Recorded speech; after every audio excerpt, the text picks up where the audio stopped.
This is the story of the donkey who shows up in the scrap pile. I'm Madeline Lord.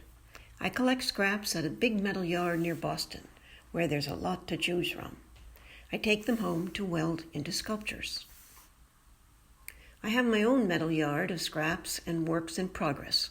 This is a small section. I'm retired, and I work on sculpture almost every day. I make drawings with scraps before welding. This is the start of a city. With animals, I start with the head. That's the most characteristic part and defines how big the finished piece will be.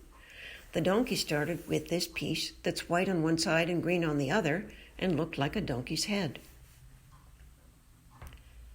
But it's flat, so I added a jaw on one side and an eye on the other.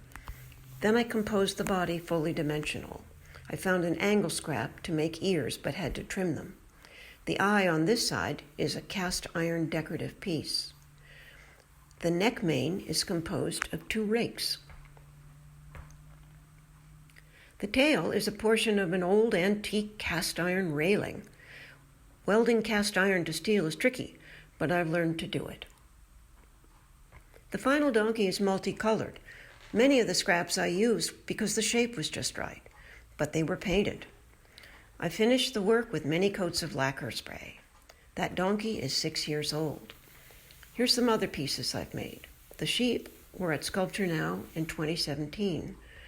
I made a giraffe 10 feet tall, and he's now in Boston at the Boston Federal Reserve Bank. His buddy the ostrich is in the same plaza around the corner. He's 6 feet tall.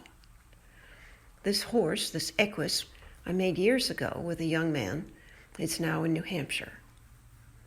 And this I made with an old friend of mine back in Winchester.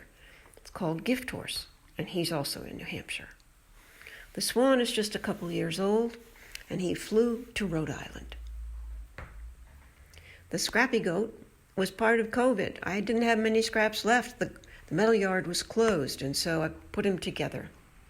And here's Donkey waiting patiently for his visit to the Mount, Sculpture Now in 2021.